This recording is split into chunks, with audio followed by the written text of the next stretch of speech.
cómo ubicar. Bueno, buenos días para todos los docentes del departamento que nos están acompañando hoy y un saludo muy especial para Ruth Harf, que más allá de que ella cree que no la conocemos en Uruguay, Ruth, sos una persona muy apreciada por nosotros, formás parte de nuestra formación profesional y hemos recurrido a todos tus escritos en muchas oportunidades.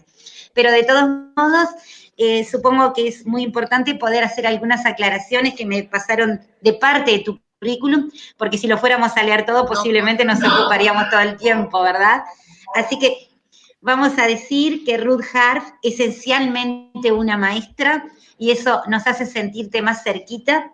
Toda su formación estuvo dirigida en una dirección donde la educación y las posturas ético-ideológicas se unen.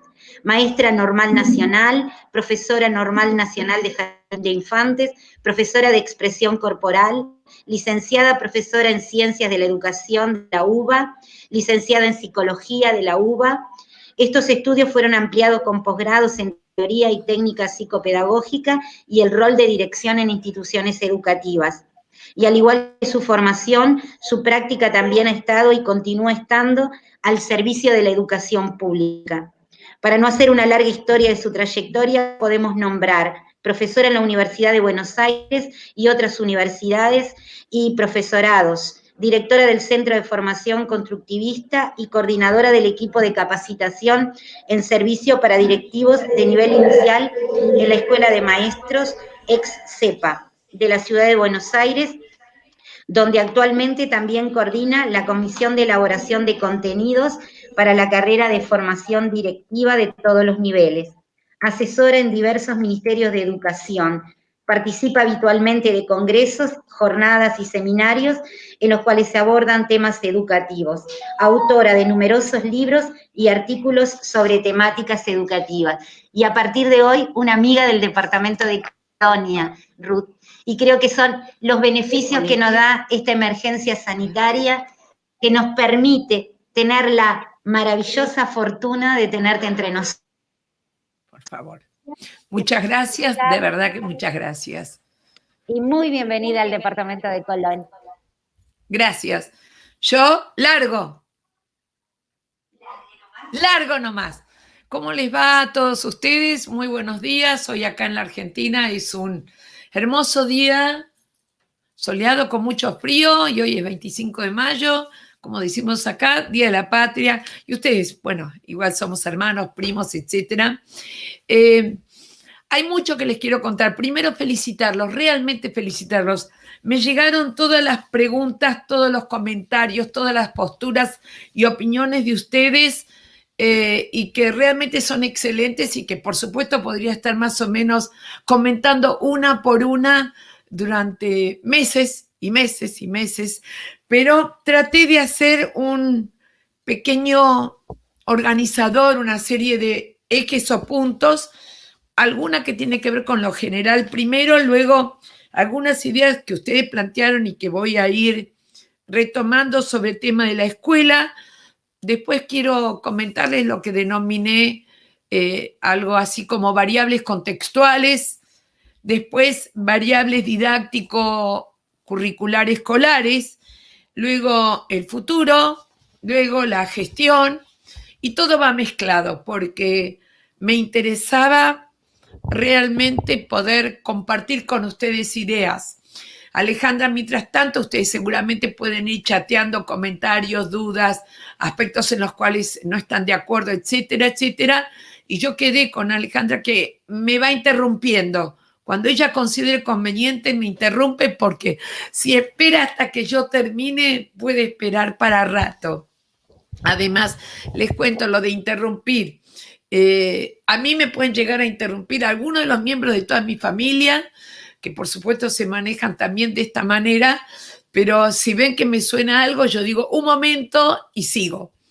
Entonces, hay algunas de las cosas que me interesaba dejar en claro. Primero, siempre planteo lo mismo. A veces no sé el valor o no que tiene lo que uno puede llegar a decir, hasta que encontré quizás el punto en el cual me podía ubicar.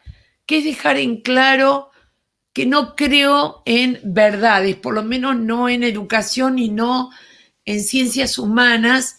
No creo en la existencia de verdades, sino de posturas, ideas, opiniones. ¿Y qué importancia tiene esto? Que probablemente no buscamos un pensamiento único, sino lo que ahora doy en llamar un pensamiento colectivo, en el cual mi pensamiento, mis ideas, se alimenta de las posturas e ideas de otros, donde lo que es más importante no es llegar a todos pensamos lo mismo, sino cómo me provocan las ideas de los demás a la construcción de mi pensamiento. Por eso lo llamo colectivo en un sentido de alimentación y retroalimentación. Y creo que en ese sentido vale la pena, porque yo no intento convencer absolutamente a nadie, pero quizás alguna de las cosas que diga les producen rebelión, contra, etcétera, etcétera. Bueno, eso ya es, para estar en contra de algo también hay que pensar. Por el otro lado, también me interesaba dejar en claro en primer momento que nosotros estamos en este momento haciendo una serie de pasajes físicos, pero también mentales, entre lo que podríamos llamar, y que autores denominan, la escuela de la habitualidad a la escuela de la excepcionalidad o de la excepción. Pero esto de la habitualidad y la excepción, me agrada mucho la idea porque me lleva a decir, no estoy hablando de lo normal y de lo no normal, que sí es cierto que era lo habitual y que ahora estamos en una excepción, o como se denomina también en este caso emergencia sanitaria, me parece muy importante porque además nos ayuda a tratar de ir viendo y de analizando qué es lo que está dando cuenta de la validez de la escuela, de la permanencia, donde buscamos este nivel de calidad, que de alguna manera cuando estábamos en esa habitualidad de la escuela, lo podíamos encontrar en una serie de referentes empíricos que nos permitían dar cuenta de ello y que ahora, en esta escuela de la excepcionalidad, habrá que ver. ¿Y por qué pongo el acento en habitualidad, eliminando la idea de normalidad, y en esto de la excepcionalidad o de lo La cuestión es la siguiente, se usan dos términos que yo quiero quizás que sigamos pensando y repensando. Alguien me dice que yo juego mucho con las palabras. En realidad, lo que podríamos decir es que las palabras a veces describen situaciones y a veces instauran situaciones. Así que vale la pena pensar sobre esas palabras para ver si hoy tienen el mismo significado o qué significado le adjudicamos. Les cuento alguna de ellas. Nosotros hablamos o se usa mucho el término educación a distancia. Yo no estoy de acuerdo con eso porque creo con toda honestidad que distancia es un término relativo. Estamos a más distancia, a menos distancia. ¿Con qué medimos la distancia? En algunos casos yo me siento mucho más cercana en este momento en algunas situaciones, y para que podamos ir juntando, fíjense ustedes que hablando de distancia y uniéndola con la idea de futuro, qué va a pasar después, y oponiendo distancia a cercanía, ayer estuve viendo una serie de fotos que estaban en el diario Página 12, que tomaba no me acuerdo de qué otro, no sé si era de las Naciones Unidas, fotos de lo que era la vuelta a la escuela en distintos países del mundo. Cuando vi las marcas, cuando vi hasta los boxes, sean transparentes o no, me empecé a preguntar, ¿y eso implica cercanía o implica otro tipo de distancia? Bueno, honestamente creo que me asusté y dije, acá va a haber que pensar mucho más, porque una de las cosas que decimos es, en esto que llamamos educación a distancia, nos está faltando esa cercanía corporal y social que tenemos en la escuela. Y cuando vi esas fotos dije, ¿dónde está esa cercanía corporal o esa cercanía social? Lo tiro como para poder seguir pensando, hay mucho que desarrollar sobre este tema. Entonces, no es una educación a distancia, sino con una distancia relativa que podríamos llegar a analizar. También decimos mucho que es educación virtual. Bueno, si uno busca en el diccionario, lo virtual es lo no real. Bueno, yo creo que esto es bien real. Así que ustedes me dicen, si no puedo decir a distancia, si no puedo decir virtual, bueno, tendremos que buscar otro, digital o algún otro término, pero solamente no encasillarnos, vuelvo a repetir, no es virtual, es real.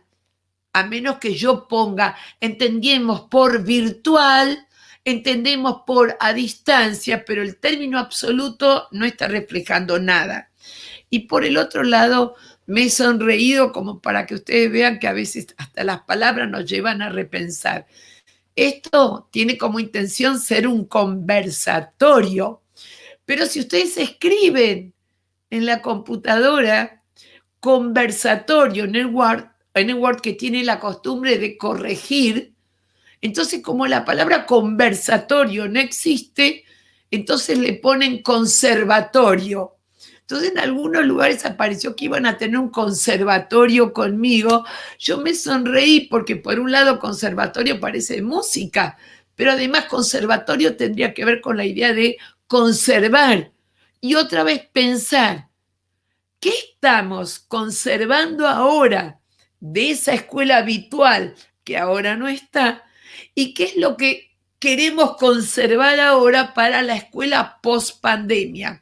O sea, como ustedes ven, palabras que llevan a pensamiento y pensamientos que se traducen en palabras. Y por el otro lado, esto también me llevó a mí a preguntarme, ¿y yo de qué les sirvo a ustedes? Los que están en la actividad concreta, como docentes, como directivos, son ustedes. Yo no estoy en este momento dando clases, etcétera, etcétera. Y me puse a pensar y digo, eso, me puse a pensar. Hay veces en las cuales uno está tan inmerso en la actividad cotidiana donde las horas no te alcanzan, que quizás mi función sea esta, ayudarnos a pensar sobre esas prácticas que ustedes están llevando a cabo y que pensar también es una práctica y donde quizás estoy unificando o reinterpretando los pensamientos de todos. A veces puede ser que le esté dando base o fundamento que ayude a explicar mejor el qué están haciendo cuando uno está tan desbordado de acciones concretas. Entonces, eso es alguna de las cosas que quería ir tomando. Yo aviso, todo esto que estoy tomando es además lo que fui sacando de las preguntas y dudas y opiniones de ustedes. Otra es cuando hablamos de escuela. Cuando nosotros hablamos de escuela, una de las preguntas que uno se hace muy interesantes es ¿por qué yo hablo y no solo yo? Recuerden que muchas de las cosas que digo ya hay otros que también la están diciendo, profesionales de la educación, ustedes. ¿Por qué hablamos de no es escuela, pero sin embargo hablamos de hacer escuela? Porque una escuela, esto que tomo en algunos de los cursos virtuales que estoy dando y los que pronto empezaré a dar también, tiene que ver con ser una institución cultural, pero al mismo tiempo una organización que tiene roles, que tiene edificios, que tiene normativas, que tiene, digámosle, tiene otras características. Entonces, ¿por qué insistimos en que estamos haciendo escuela, aunque no estamos en la escuela? La razón es muy simple y muy sencilla. Cuando hablamos de escuela estamos hablando hasta de un edificio propio. Entonces lo que queremos evitar es la idea de que hoy, en esta situación de excepcionalidad, trasladar la escuela a la casa, no. La escuela es la escuela, la casa es la casa. Por eso prefiero usar la idea de hacer escuela. Nosotros los educadores hacemos escuela. Pido de vuelta disculpas, no quiero apagar mi celular, pero puede llegar a hacer ruidos en algún momento. Voy a ver si le puedo, aunque sea bajar el sonido. Listo, le bajé el sonido. Igual suena cuando quiere. Pero por el otro lado, la otra de las preguntas es muy interesante porque hablamos de la sensación más grande que los docentes tenemos, que estamos en clase, en el aula, en la sala, como quieran llamarlo, y a veces cuesta más trabajo vernos como institución. Entonces, sí, estamos en las dos cosas. Escuela que tiene esa característica de institución y esa particularidad de aula, clase, salón, grado, etcétera, y ver de qué manera se combinan ambos. Otra de las cosas que quiero ir viendo, cómo se da esta relación a veces obvia, a veces casi automática, entre lo dado y lo nuevo, que lleva otra vez a plantearnos la variable tiempo. ¿Cuánto de lo dado hasta ahora podemos seguir haciéndolo y deberíamos seguir haciéndolo? ¿Cuánto de lo dado hasta ahora en este momento no podemos hacerlo? ¿Cuánto de lo dado hasta ahora en este momento no podemos hacerlo y quizás tampoco sea necesario? Por lo tanto, estamos uniendo lo anterior, lo actual y lo que viene o lo futuro. Esto es materia de pensamiento y de discusión suya, mía, entre todos. La otra de las cosas es características casi ideológicas de lo que significa en este momento, ¿dónde está la certeza? ¿Por qué hoy en día hablamos de la incertidumbre?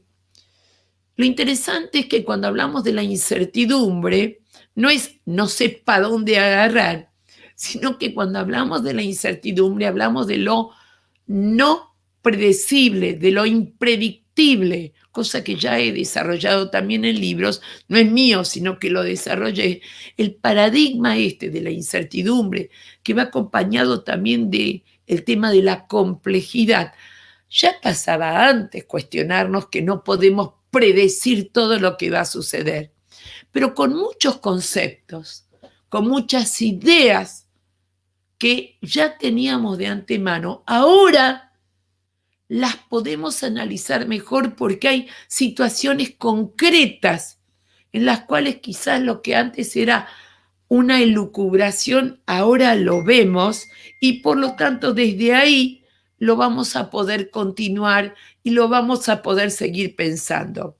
Entonces, lo que me interesa es contarles que todas las dudas o preguntas o cuestionamientos que me fueron haciendo, los pude reunir.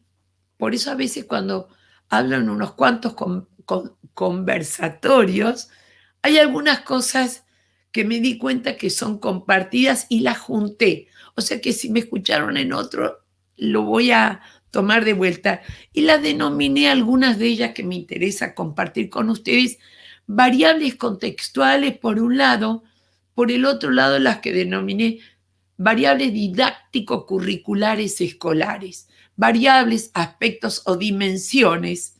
¿Y por qué me interesó tomarlas?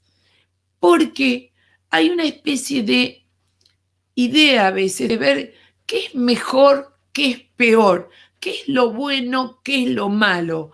Y con toda honestidad, sin ser pseudo optimista, prefiero reemplazar la idea de mejor, peor, bueno, malo por diferente. Porque ¿qué es diferente? Lo que estamos en este momento pasando a lo anterior, no hay ninguna duda en esta etapa que podríamos denominar de emergencia sanitaria, como ustedes quieran, el nombre que quieran, de cuarentena, etcétera. ¿Por qué no me quedo solamente con la cuarentena? Porque a partir de las fotos que estuve viendo ayer, esta situación de emergencia sanitaria, aunque volvamos a la escuela, va a marcar cambios también. Vuelvo a repetirles, les pido que las vean y que pues si quieren las podamos discutir o analizar o seguir pensando.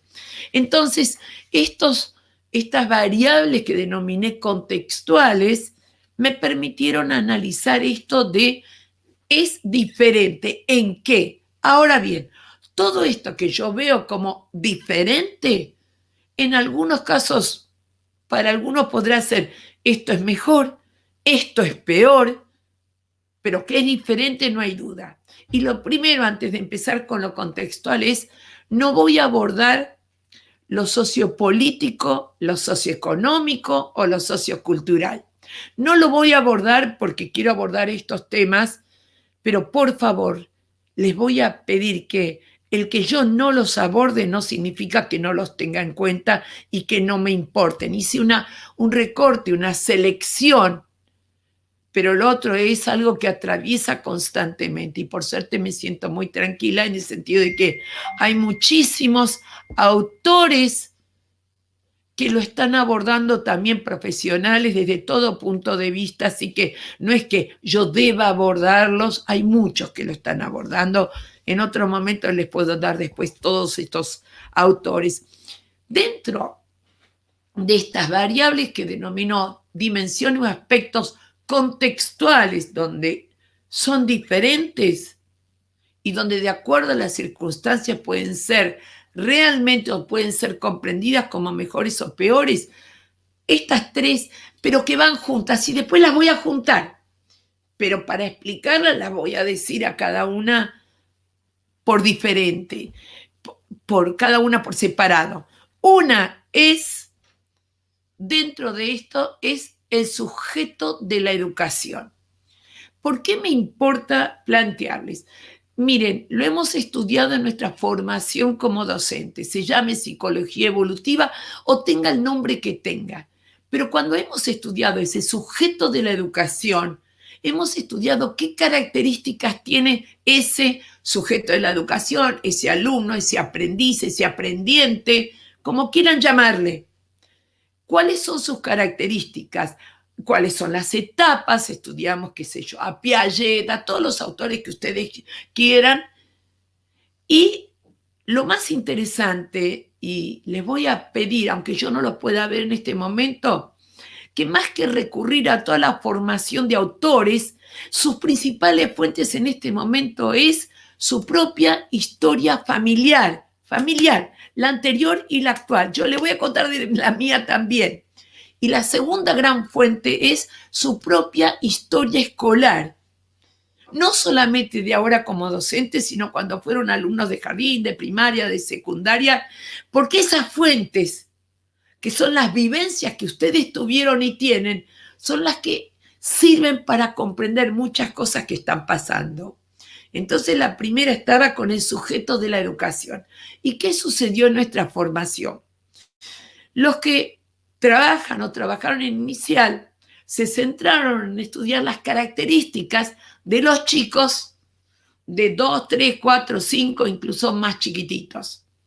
Los que se prepararon para estudiar en primaria estudiaron las características de los chicos de 8, 9, 10, 12 años. Los que iban a trabajar o pensaron en secundaria o media, características de los adolescentes. O sea, ya desde nuestra formación sabíamos que íbamos a trabajar con una determinada franja de edad. Ese era nuestro sujeto de la educación. Espero que me estén diciendo que sí. Yo interpreto que me dicen que sí, que me comprenden lo que quiero decir. Ese sujeto de la educación, porque sabíamos que íbamos a trabajar con ese grupo de edad, en este momento es diferente. ¿Cuál es la diferencia? Este es un sujeto de la educación en y con familia. O sea, ya no tengo a todos los sujetos sujetaditos de esa edad o de esa etapa. Ahora es un sujeto de la educación en y con familia, y no solo padres, hermanos de distintas edades ya no están todos juntitos por edades. Después hablaremos de lo virtual, pero por ahora se entiende eso. Esa es la primer variable contextual que me interesa. Voy a la segunda. La segunda que me interesa dejar en claro es la que podríamos denominar tiempo. Cuando estamos en la escuela, aclaro, cuando digo escuela me refiero a jardín, primaria, secundaria, superior, profesorados universitarios. Digo la palabra escuela en término genérico, como institución educativa, con su permiso. La escuela, ahí tengo la segunda variable contextual, que sería el espacio. Y digo los siguientes términos: espacio, lugar, territorio, ámbito, ambiente. Digo sinónimos porque lo que más me importa es que entiendan la idea, no necesariamente que compartamos el término. Y ahí es donde ya empezamos a darnos cuenta que no todo el mundo le otorga a las mismas palabras los mismos significados. Así mi pedido es: usen muchos sinónimos siempre. Así el otro se identifica más fácilmente con la idea que quieren ustedes transmitir. Entonces, ¿qué está pasando con ese lugar? Y antes, con ese tiempo. Entonces, segunda, pues me dejo el lugar para la última. El tiempo. En la escuela, donde tenemos a todos los sujetos sujetaditos, en un tiempo, de 8 a 12, de 8 a 14, de 15 a 18, en un tiempo, que podríamos denominar tiempo sincrónico. En este momento nos estamos manejando con un tiempo asincrónico. Fíjense ustedes que esto que estamos intercambiando se está grabando, pero no se está grabando porque lo que digo es tan importante o tan interesante. No, porque sabemos que no todo el mundo que le interesaba participar, escuchar, ver cómo respondo los cuestionamientos, en este momento, en este tiempo, lo tienen disponible. O sea que cuando estamos grabando, estamos respetando la idea de un tiempo asincrónico, en el sentido de que, de acuerdo a muchas circunstancias, uno puede decidir en qué momento, en qué tiempo va a escuchar esto. En la escuela están en un mismo tiempo todos. Va la segunda y voy a la tercera, que era la que recién empecé a decir, pero que la quería dejar para lo último. Ese lugar, espacio, ámbito, ambiente, no es el de la escuela. Vuelvo a repetir, si yo junto los tres, en la escuela tenemos a todos los sujetitos, sujetaditos, en un tiempo compartido, en un espacio simultáneo. ¿Está claro? Ahora es diferente. Yo dije que no mejor, no peor, eso depende de las circunstancias. Entonces, en este espacio, lugar, y dije lugar, hay un concepto de un autor francés que es el de no lugar, que es un lugar que no deja huellas en nosotros y que nosotros no dejamos huellas. Ejemplo, aeropuerto, que lo transcurrimos, pero que no habitamos. Hay una película que pueden ver aprovechando algún rato, de esos que uno tiene tanto tiempo libre ahora, que era una película llamada La Terminal con Tom Hanks. Ah, sí.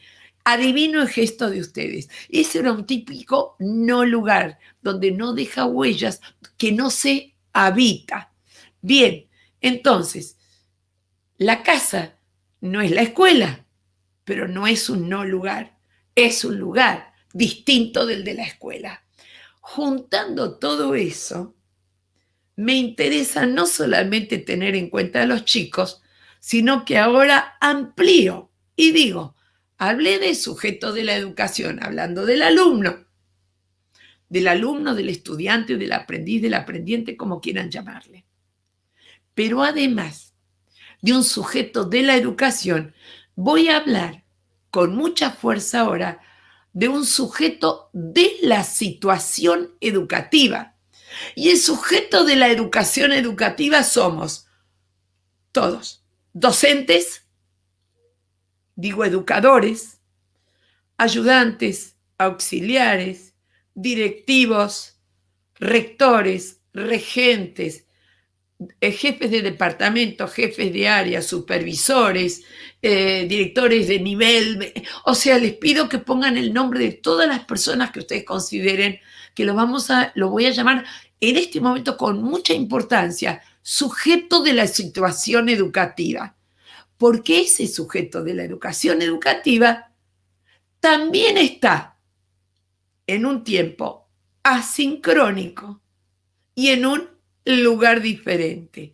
Yo, si pudiese verlos, ahora les voy a preguntar algo y ustedes pueden levantar la mano o decir sí o no, aunque yo no lo vea, los imagino. ¿Cuántos de ustedes en este momento tuvieron que echar de ese lugar al resto de la familia? Más o menos con una frase más elegante que lo que voy a decir yo. Ahora me toca a mí. Andate a otro lugar, acá estoy yo. Y encima de eso, la computadora la uso yo, el celular lo uso yo. Exacto, nosotros también somos sujetos de la situación educativa en y con familia. Cuando nosotros estamos como educadores en la escuela, también estamos en un lugar determinado, en un tiempo determinado, con elementos determinados. ¿Por qué digo ahora elementos? Porque en esta diferencia, dentro de la tercera, que eran los lugares, voy a poner objetos. Y acá hay algo que por favor les pido que es muy importante. No es cualquier objeto del cual voy a hablar. Voy a hablar de un objeto concreto y de uno no concreto. Y que marca acá sí muchas veces inequidad, injusticia, desigualdad que se incrementa. ¿Por qué? Porque los objetos que están marcando una diferencia grande en este momento son, como objetos concretos, los dispositivos. Los dispositivos, y me refiero a computadoras, celulares, tablets, lo que sea.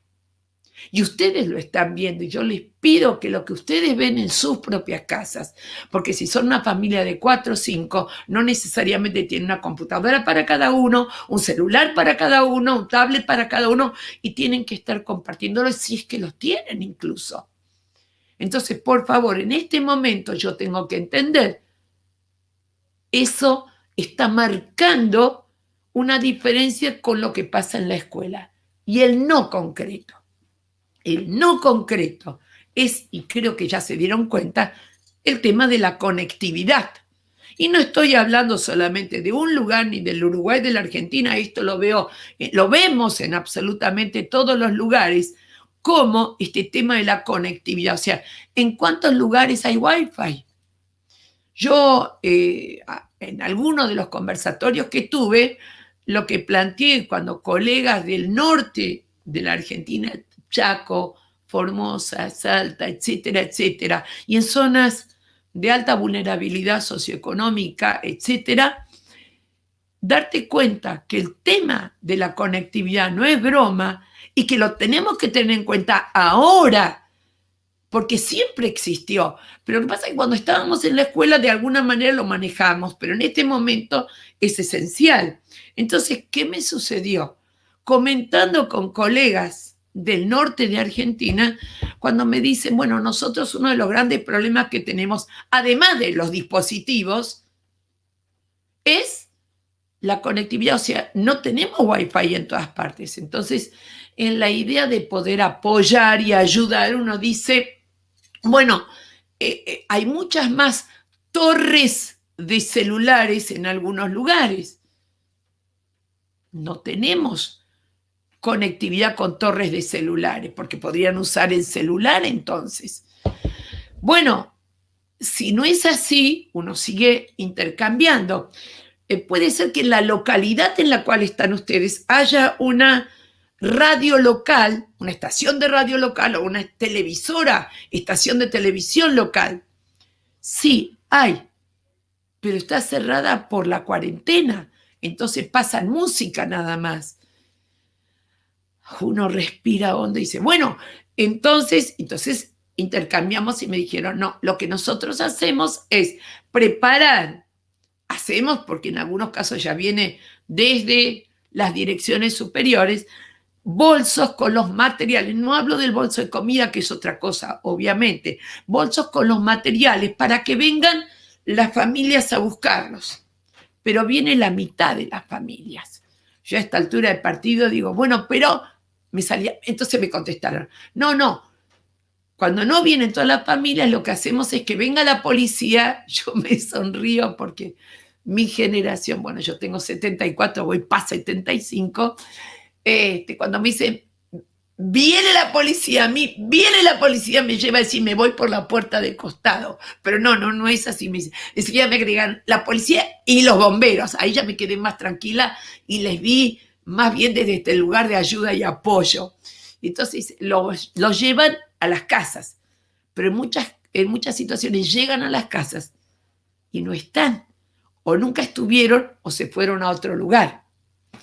Y entonces me miraban a mí como diciéndome, bueno, y entonces, y ahí es cuando les digo, les comento un concepto que no tiene solo que ver con esto, que tiene que ver con muchas cosas, y que les pido, por favor, que presten atención, porque los educadores a veces tenemos una sensación de mandato interno de ser superhéroes y superheroínas y que todo lo tenemos que poder. Bueno, el concepto se llama el punto de lo imposible.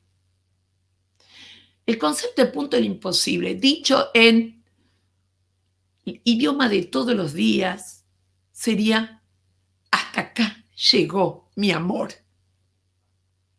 O sea, creo que nos estamos entendiendo. Hasta acá llegó mi amor. O sea, yo pude intentar, porque soy un profesional de la educación, porque me rompo el alma, porque tengo compromiso social, porque quiero un montón de cosas, pero no todo lo vamos a poder hacer. Pero no es de ahora, no es de ahora. Ahora quizás lo registremos ante esta circunstancia no habitual o excepcional o distinta. Pero esto de no poder todo, este punto de lo imposible, es una idea, un concepto que lo tenemos que tener en cuenta, pues siempre existió. Por ejemplo, si ustedes me permiten, cuando en Argentina se elaboró la ley de educación, una de las cosas que se plantearon en esa ley de educación 24.185 era que la escuela tenía como responsabilidad la igualdad de oportunidades. Muchos de nosotros fuimos al Congreso a discutir y decir, la escuela no puede garantizar igualdad de oportunidades. ¿Oportunidades de qué? De tener casa, de tener trabajo, de tener comida, de tener pareja. No. Se puso igualdad de oportunidades educativas. Pero, y ahora viene algo que también necesito que podamos, los que lo saben, recordar. Igualdad de oportunidades educativas no es sinónimo de garantizar igualdad de resultados de aprendizaje. Y no es ahora, nunca pudimos. O sea, vamos a tratar de brindar estrategias distintas, de pensar distintos modos. Es lo que estamos haciendo de igualdad de oportunidades educativas. Escuchar, lo que ustedes quieran. Pero aún así, nunca van a poder garantizar igualdad de resultados de aprendizaje en sus alumnos. Y no estoy hablando solamente de chicos con alguna dificultad específica, con ninguno podíamos. O sea, algunos entendían más, otros comprendían menos, a unos les interesaba más un área disciplinar que otras, por lo tanto lo hemos intentado. Yo no les veo la cara para saber si hasta acá hay un sí o un no, pero las chicas me prometieron que me van a interrumpir, tienen autorización para interrumpirme, así que los percibo como mis interlocutores en esto. Entonces, desde esa idea de quién es ese sujeto de la educación, estas eran algunas de las cosas primeras. Y la otra que me interesa dejar en claro es las variables que yo llamo didáctico, curricular, escolar, que son las que en general le preocupan más en este momento, que más o menos en las preguntas es ¿qué actividades organizo hoy en día? ¿Qué contenidos abordo o no abordo? ¿Cómo hago para evaluar? Bueno, esas preguntas las puedo englobar, igual las voy a diferenciar, pero serían no tanto contextuales, pero todo va junto, sino didáctico, curricular, escolar. Y entonces vienen las preguntas de qué está pasando en esa relación del individuo con el mundo, preguntas como ¿qué cambia lo de aprender saberes hoy en día? La otra es en esos sujetos de la educación o sujetos de la situación educativa, ¿cambia lo que significa ser docente? Entonces todo esto no es que lo estoy dejando de lado, pero me interesa tomarlo de la siguiente manera. En primer lugar, me encantaría verles, pero me van comentando. ¿Alguno de ustedes recuerda su escuela primaria? ¿Sí? Porque ahí no andamos muy diferentes en ninguna parte del mundo. Pero la frase, quizás alguna que yo diga tenga mucho más que ver con argentinismos, pido disculpas. Pero hay una frase que uno recuerda hasta de su escuela primaria y lo peor del asunto es que ni siquiera es generacional, porque hay algunos que lo recuerdan y tienen como 40 años menos que yo, por lo menos, que era cuando te mandaban deberes. Les pido 2 segunditos. Mandaban deberes. Exacto. Ahora vamos a pensar juntos. Lo que me mandaban, mandar. Miren el significado fuerte que tiene. Me mandan. Ni me permiten ni no me mandan. La segunda. Me mandaban deberes. Y la palabra deberes tiene que ver con deber. Deber que apunta a lo que debo y no tanto a lo que puedo o quiero. Entonces, hoy, acá yo hablo de Argentina, ustedes me ayudan después a ver si ven lo mismo en Uruguay, que es lo siguiente. Acá hoy hablamos de propuestas de actividades y mi preocupación es en qué medida muchas de las propuestas, recuerden que propuestas es me proponen, o lo hago o no lo hago. Propuestas de actividades son más mandar deberes que verdaderas propuestas de actividades.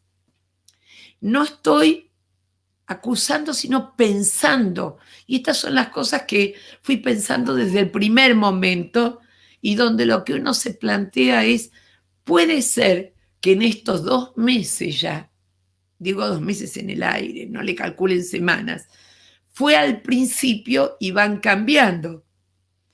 No importa si fueron cambiando, pero ese cambio es interesante reflexionar si es que se dio, porque la pregunta no es solamente para ahora, sino que hay cosas que voy a seguir pensando y que son las que siempre me preguntan, ¿cuánto de esto se tiene que conservar luego? Miren, frase muy importante. No hay futuro que se nos venga. El futuro lo construimos entre todos. Y muchas veces ese futuro que construimos tiene que ver con la capacidad de reflexionar sobre el valor o no de lo que estamos haciendo y cuánto de ello es excepcional y cuánto puede pasar a una habitualidad. Entonces, cuando me preguntan por qué pongo tanto el acento en esto de propuesta de actividades, obviamente que va unido con contenido, con evaluación, pero déjenme que lo separe un ratito para que tenga sentido. Entonces, ¿qué me interesa? Recuerdan, tengo que hacer propuestas de actividades que ya, con las contextuales que dije antes, me lo enmarca de una manera distinta. No es lo mismo pensar actividades para un grupo de 30 alumnos de la misma etapa de edad, que los tengo en el mismo tiempo, todos sujetaditos en el mismo espacio. Ahora tengo que pensar propuestas de actividades que van a ser en distintos tiempos, con distintos grupos familiares, en distintos lugares. Esto marca una diferencia. Dije diferencia, no porque tenga que dejar lo otro de lado, sino que en todo caso podrá ser un valor agregado. Otro modo de poder trabajar que no reemplaza, que en todo caso agrega. ¿Por qué? Porque en el primer momento, y en algunos casos sigue siendo, esas actividades que habíamos pensado para un grupo de 30 chicos de 3 años, 8 años o 14 años, ahora las tenemos que pensar de otro modo y entonces puede ser que esta propuesta, de la cual les voy a poner ejemplos, prometo, no modelos tipos, ejemplos, lleven a algo que es muy importante, que es la familia y los padres no son maestros suplentes. Así que pensar, y la pregunta es, pero ¿qué me querés decir con esto? Bien, para eso tengo que recurrir a un par de ideas para que podamos entender qué propuestas de actividades puedo hacer que involucren, que apelen, que importen, que le interese a todo ese grupo familiar, que comprometa a todos, siendo de distintos intereses, edades y saberes.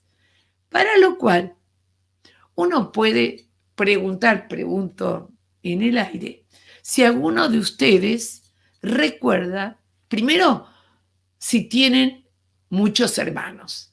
O sea, cuando digo muchos me refiero por lo menos 4 hermanos. ¿Quedamos de acuerdo? Tomemos como base 4. Algunos podrán ser 6, 7, 8. Si no, lo mismo, pero para entendernos. Y puede ser que esos 6, 7 miembros de la familia, cuando ustedes eran chicos, hayan hecho alguna actividad juntos. Esperen, no se asusten. Ir a la playa, ir a un bosque, ir al estanque, lo que quieran, hasta en las vacaciones o no. La actividad, ir al bosque, era la misma y la hacían 6, 7 u 8 miembros de ese grupo que tenían edades distintas, intereses distintos, habilidades y saberes distintos, pero la actividad era una. Pero los 6, 7 u 8 la resolvían de una manera diferente. Y, oh sorpresa, hasta tengo a alguien que ha escrito, no sobre el paseo al bosque, tiene marcos teóricos que nos permiten entender esto, que nos permitían entender igual lo que pasaba en la escuela, pero en esta situación excepcional quizás lo vemos de otro modo. Todos ustedes estudiaron a Don Vygotsky. No voy a tomar exámenes. Pero además de haber estudiado a Vygotsky, uno de los conceptos que uno siempre recuerda es, sí, lo están diciendo, zona de desarrollo próximo. O sea, esa zona de desarrollo próximo hacía que ante la misma propuesta distintos grupos de edades y de intereses se enganchaban de otro modo. Hasta tal punto que cuando planificamos y cuando pensamos en la escuela para el grupo de chicos de 8 años, tomamos en cuenta su zona de desarrollo próximo y tratamos de hacer planteos o hacer propuestas que al momento no puedan resolver, pero que puedan entender y puedan llegar a resolverla aprendiendo determinadas cosas. Bueno, entonces vuelvo a la propuesta de actividad. Les voy a contar 3, nada más, pero vuelvo a repetir, no como modelos tipos. Estas 3 propuestas serían, una de ellas, hacer un telescopio. Hacer un telescopio puede involucrar a todos los miembros de la familia, a los más grandes, a los medianos, a los más chicos, porque puede ser interesantísimo hacer un telescopio para poder mirar a la noche las estrellas, pero lo más interesante es que en esa propuesta de actividad no todo el mundo se involucra de la misma manera, por intereses y por saberes. Entonces, si yo divido en el aire por edades, diría que los más grandes van a tener que buscar o pensar cómo hacen para encontrar en lo que tienen en la casa algo para las lentes, esencial en armar un telescopio. Ni que contamos que para eso hay que tener algunos saberes de física, etcétera, que ustedes conocen mejor que yo. Después de eso, otra de las cosas interesantes es, está bien, ya tengo algunos buscando las lentes, pero además un telescopio requiere un tubo, ¿sí o no? Un tubo. Ahora, si ustedes se recuerdan bien, un tubo, para armar un tubo comienza con un rectángulo. Y me encuentro con que, esto podría registrarse como, forma geométrica, rectángulo. Y el tubo podría entenderse como cuerpo geométrico, cilindro. Ahora de a poco van entendiéndome. No es lo mismo que un docente diga, bueno, señores padres, familia, chicos, hoy nos toca trabajar con diferencia entre formas geométricas y cuerpos geométricos. No, estoy pidiendo, y acá viene el al revés. Primero la propuesta de actividad y nosotros tendremos como función detectar cuáles son después voy a atacar los contenidos que se están poniendo en juego al poder hacer ese tubo. Y si pensamos en los más chiquitos, ¿tienen algo que hacer ahí? Es bastante común que para los chicos de jardín uno pueda decir, bueno, toma una hoja y hace un dibujo. ¿Y qué pasa si en vez de hacer un dibujo en una hoja, dibujamos, pintamos el tubo del telescopio? El ejemplo, acepto que puede ser terriblemente tonto, pero lo que les pido es que entiendan. ¿Sigo, Alejandra? Sí. La vi, pero pensé que me interrumpían, pero siguió. Pero es uno de los ejemplos. Por supuesto que no reemplaza todas las clases que quieran dar. Sí, decime, Alejandra. Bueno, primero contarte que hay aproximadamente 100 docentes que están conectados, que estamos siguiendo esta charla, este conversatorio.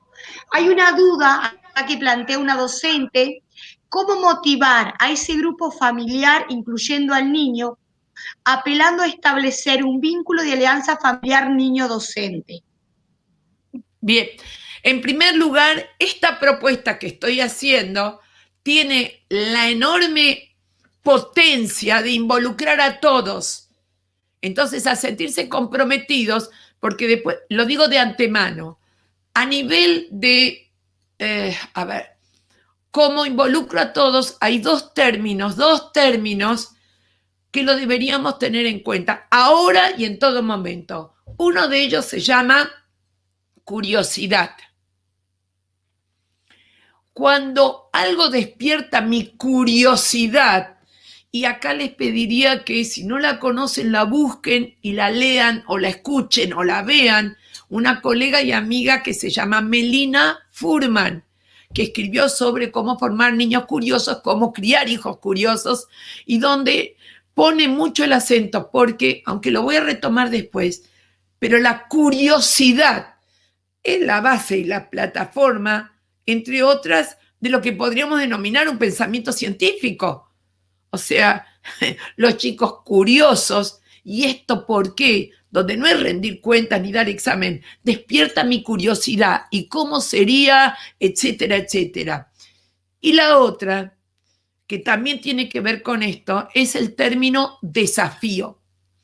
El término lo que me desafía me empuja a hacer cosas. El desafío y la curiosidad, pero el desafío en este caso están muy metidos en una actividad que cuando trabajo con gente de jardín uso el término claro, juego.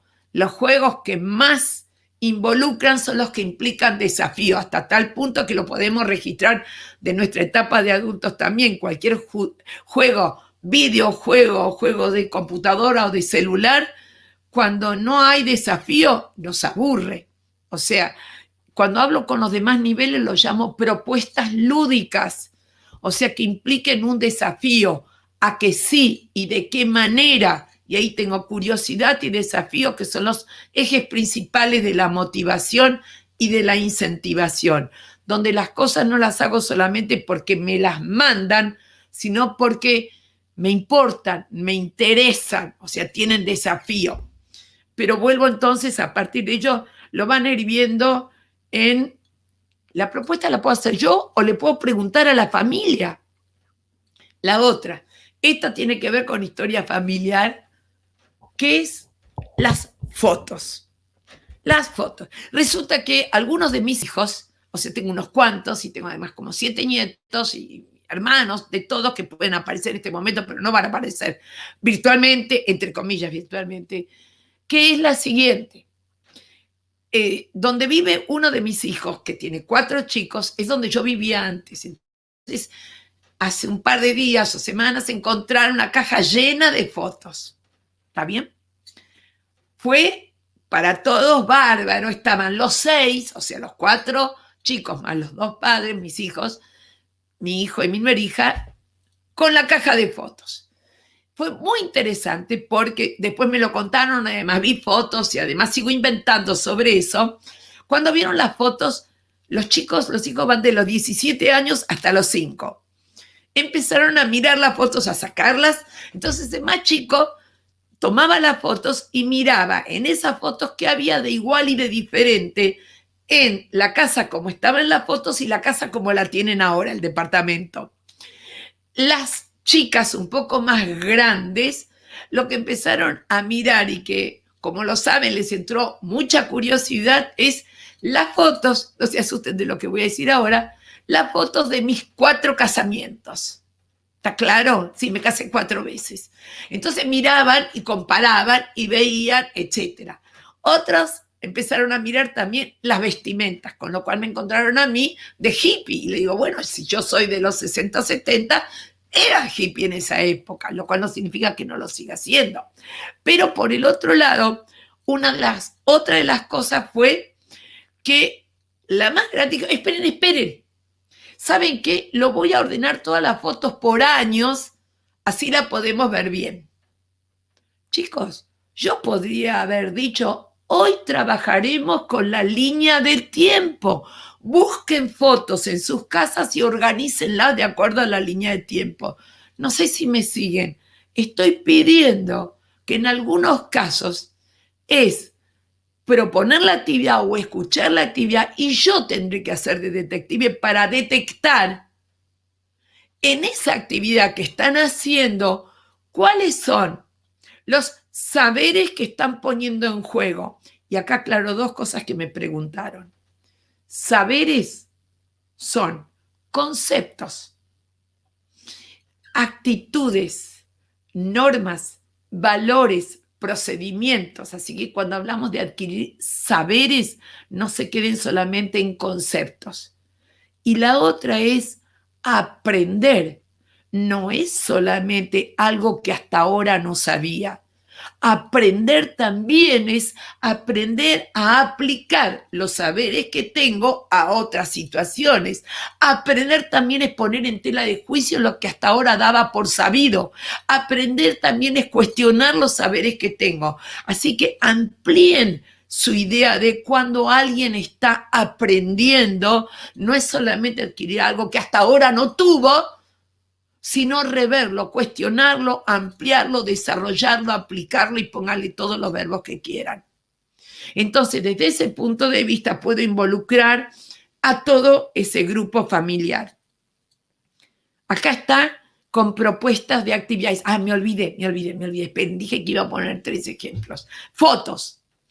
¿Qué me pasó con una colega también que me dijo, eso me pasó, trajeron las fotos y vieron que en la familia tenían pueblos originarios y entonces empezaron a indagar a qué tribu pertenecían. O sea, había un montón de cosas que despertaba curiosidad, interés, desafío. Después tengo que ver cómo lo aprovecho, enseguida lo cuento. Déjenme organizar el pensamiento nada más. Otra de las propuestas, huerta.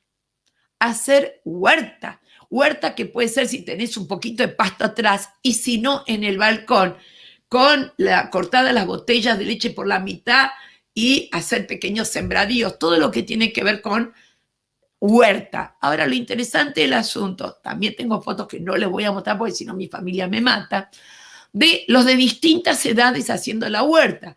Los más chiquitos estaban haciendo algo que en nivel inicial es esencial, poner junto lo que va junto, o sea, clasificar las semillas. Los más grandes iban viendo, buscando información, lo cual me lleva a un elemento muy importante, que es cuál información puede ser valedera o no, acerca de qué cosas se pueden plantar en esta época del año, otros buscando información acerca de cuánta agua se necesita, etcétera. O sea, la propuesta es una, surja de la familia o de ustedes, y el modo de abordarla es diferente de acuerdo a los saberes, etcétera, etcétera. Y después de ello, no les cuento ninguna más, hay un montón más que yo sé que en este momento se les está ocurriendo. Y vuelvo a repetirles, esa propuesta de actividad puede venir de ustedes o la pueden recoger de lo que la familia estaba haciendo. Les cuento otra, cuando yo comentaba esto, alguien dice, yo lo hice. Le dije a la familia que lo que tenían que hacer, porque quería trabajar con los chicos formas geométricas. Entonces, que cuando lavan la ropa y cuando la terminan de lavar y la doblan, que entonces puedan ver cómo la doblan y que tienen las formas geométricas, y si siguen el modo como hoy en día se hacen las valijas, hasta tienen cilindros. Entonces le dije, a ver si nos entendemos, te estoy pidiendo al revés. Si te cuentan que están con los chicos doblando la ropa para guardar, vos sos quien tiene que registrar, detectar qué saberes se están poniendo en juego. Y cuando digo que se están poniendo en juego es o se están adquiriendo, o se están transfiriendo, o se están cuestionando, o se están desarrollando o ampliando. Entonces, desde ese punto de vista, algunos, especialmente los que están en secundaria, por lo menos acá en Argentina era así, suena algo llamado APB, aprendizaje basado en problemas y proyectos. O sea, el aprendizaje en el cual lo que se plantea es resolver un problema o concretar un proyecto. La cuestión es esta, cuando hablamos de la APB en la escuela, ese problema o proyecto lo va planteando la escuela, aunque tenga que ver con el mundo exterior.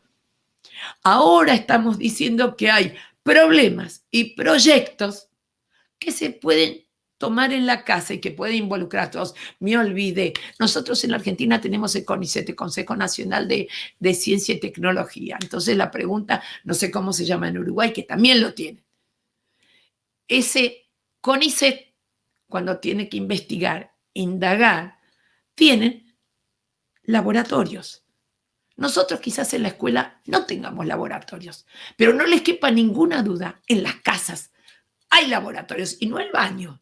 El mejor laboratorio, ¿cuál es? La cocina. La cocina es el lugar donde más hay curiosidad, desafío, etcétera, etcétera. Y justamente lo que tiene de interesante es, yo no voy a decirles, hagan experimentos con sus chicos. No, no, no. ¿Qué están haciendo en la cocina o qué podrían hacer en la cocina? Yo, como educador, voy a detectar qué están experimentando. No les pido hagan experimento, además, por Dios. Pero tomen algo muy simple, hacer panqueques. ¡Ja! Hacer panqueques donde hasta nosotros sabemos que no todas las distintas edades van a hacer lo mismo. Yo no quiero que un chico de 4 o 5 años prenda fuego y de vuelta el panqueque en el aire, pero sí puede ver cuántos huevos se necesitan, romper los huevos, etcétera. Una pregunta que acá aparecen las compañeras. ¿Qué pasa con los vínculos? Porque la escuela es un lugar de encuentro. Y otra pregunta que hay acá es cómo evaluamos desde la semipresencialidad, teniendo en cuenta que la propuesta llega al 100% y que ya tenemos las directivas del pautino reingreso o ingreso de los rezagados. Bien, las 3 cosas las respondo, las tengo acá anotadas. Estoy bien con los tiempos, no asusté a nadie todavía, ¿puedo seguir? No, muy bien, dale. Bárbaro, pero están, me las anoté. Entonces se entiende en mi cuestionamiento a propuesta de actividad, que no anula el dar clases. Me olvidaba, si van a dar clases, si van a dar una clase, yo no tengo nada en contra que den una clase, mi pedido es lo más asincrónico que puedan. ¿Qué quiere decir?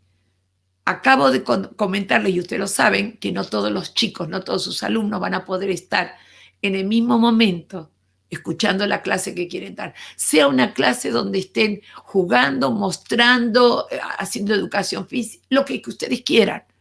No estoy hablando de clases solamente, de clase de historia, lo que sea. Pero traten de pensar que si tienen 30 alumnos, probablemente sea difícil tener a los 30, así que mi pedido siempre es el mismo. Traten de que sea lo más asincrónico posible, lo cual significa graben todo lo que puedan, de tal manera que el que no puede en ese momento seguirlos, lo pueda seguir en otro momento. ¿Está? Graben. Además hay muchos elementos a nivel de internet que se pueden brindar. La otra de las cosas importantes, por eso no lo quería perder, como es un conversatorio y no un conservatorio, puedo ir y volver como quiera. Cuando voy a un congreso, cuando hay una jornada, un seminario, una clase virtual, tengo que seguir mejor el hilo. Ahora puedo hacerlo más nudo, porque igual estamos, hago de cuenta que estamos conversando, pues estamos conversando. Entonces lo que quería decirles es, además de esto, de las propuestas, que vuelvo a repetirles, un agregado, nada más, no es en vez de. La otra de las cosas, grave problema que siempre me plantean, ¿cómo hago para cumplir, como para dar todos los contenidos? Primero y fundamental, no se asusten con lo que voy a decir. Los contenidos no existen. No le quiero ver la cara de asombro. ¿Alguna vez vieron un contenido caminando al lado de ustedes? No. Yo lo que necesito que entiendan es que el contenido es importantísimo y es una construcción didáctico, curricular, escolar, para dar cuenta de qué, de todos los saberes que consideramos que los chicos tienen que adquirir, construir, desarrollar. O sea, ¿a qué hacen referencia los contenidos? A los saberes que provienen de las áreas disciplinares, a los que tienen que ver con actitudes, con normas, a los que tienen que ver con procedimientos. Dewey decía, se aprende haciendo, y puedo ir a muchos otros autores. Pero lo que quiero decirles con esto es que esa organización de contenidos en forma curricular, que figura en los lineamientos curriculares, en los diseños curriculares, en los núcleos de aprendizaje prioritario, son esenciales, pero que responden a esa lógica que tiene que ver con una lógica escolar y a la cual no reniego, estoy de acuerdo, pero al haber dicho que estamos en estado de excepcionalidad, de no habitualidad, esto no significa que yo no tenga que estar segura de que han aprendido los contenidos que tienen que aprender. Pero en esta situación me pregunto, hay muchos saberes que los chicos van a ir adquiriendo de una manera bastante aleatoria, mezclada, etcétera, y que probablemente cuando vuelvan a la escuela aprovechemos todas las experiencias que, si es posible, las vamos registrando,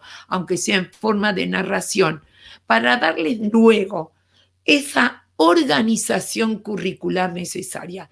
Pero que ahora no tenga esa organización curricular no significa que no estén aprendiendo o no estén adquiriendo saberes de todo tipo, pero quizás no con la organización curricular que sería si estuviesen todos juntos de la misma edad, en el mismo lugar, en el mismo tiempo.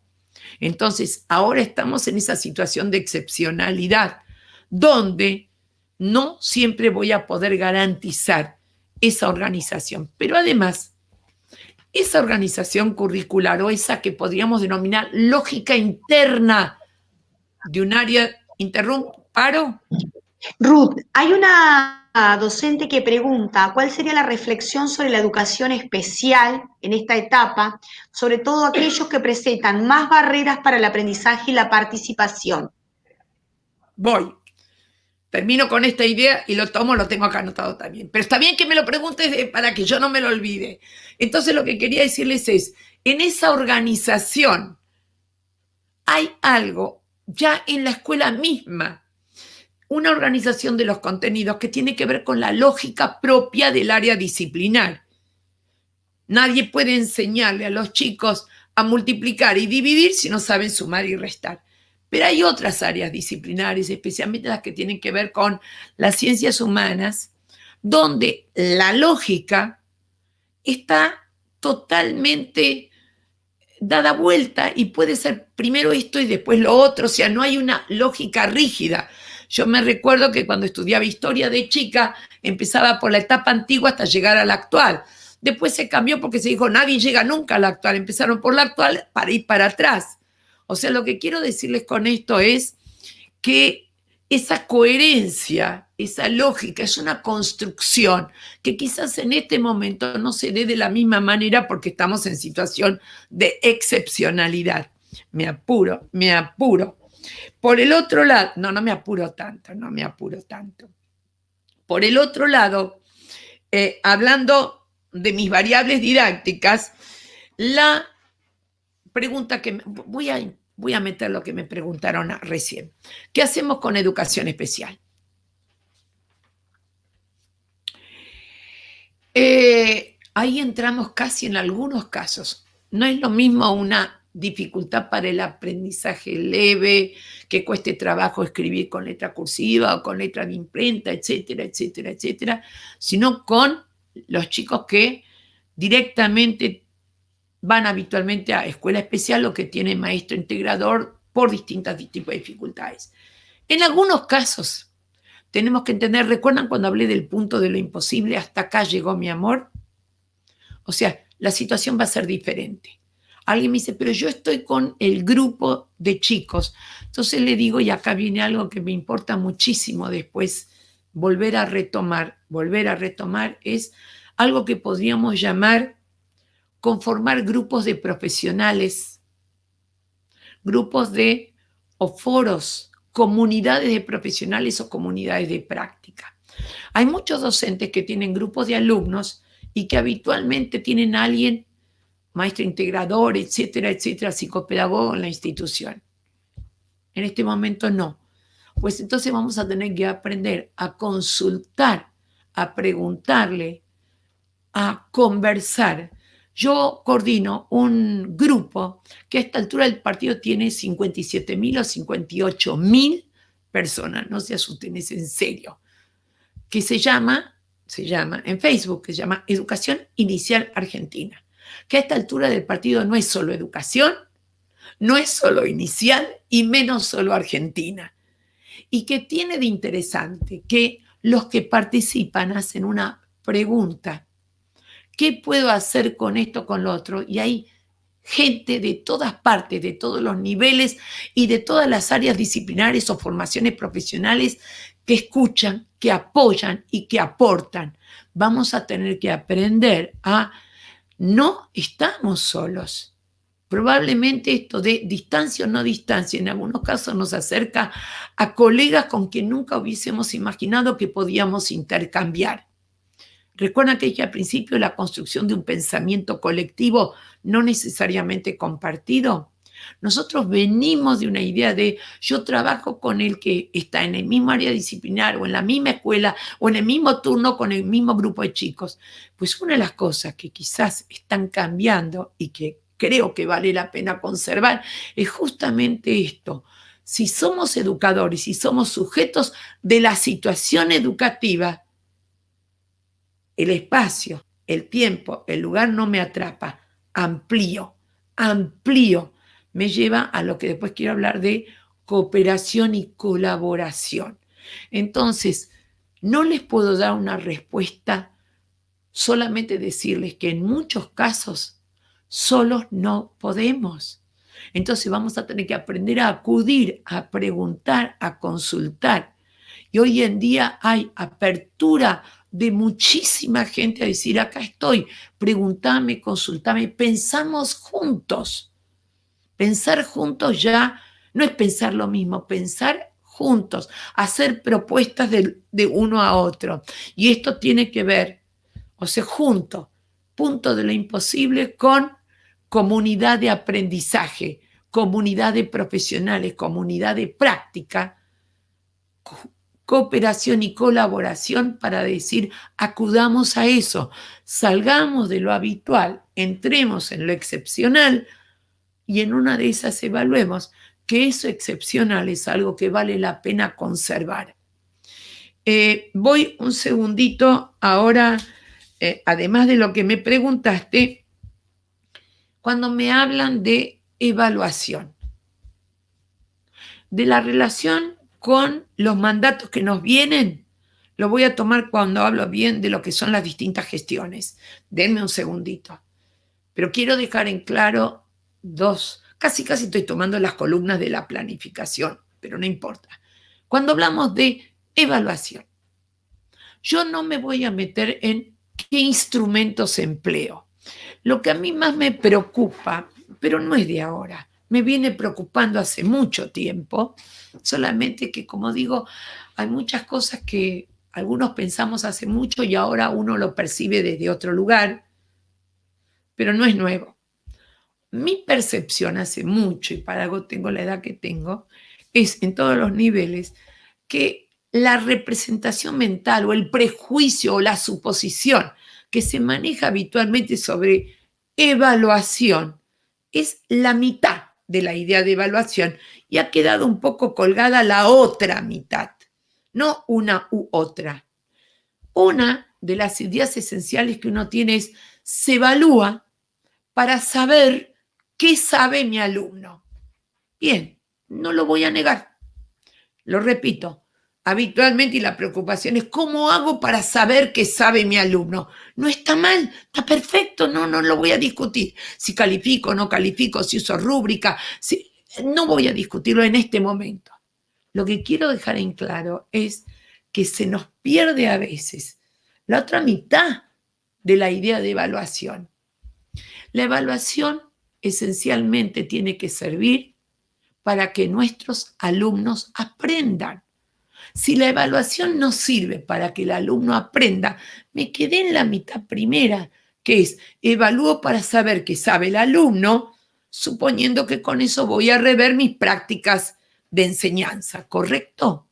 Además, tengo que saber qué sabe el alumno para saber si está preparado o no preparado para poder abordar el próximo nivel, las tareas, la salida a la escuela, los títulos, lo que ustedes quieran.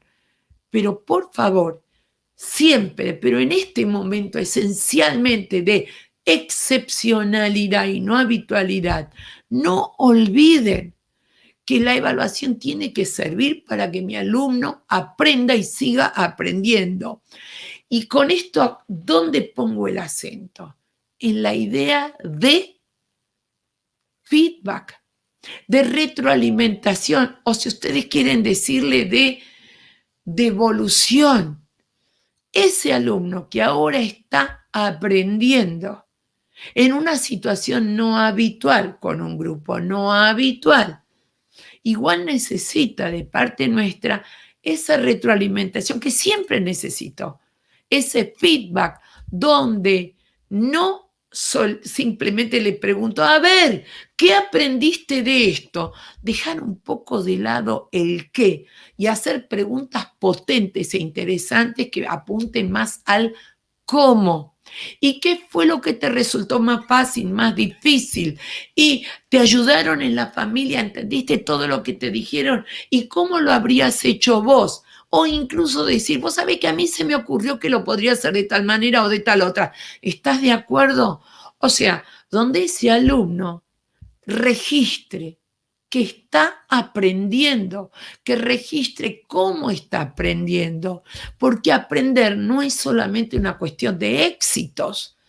Aprender también es una cuestión de darme cuenta en qué me equivoqué, en qué no me equivoqué, qué otra cosa podría agregar.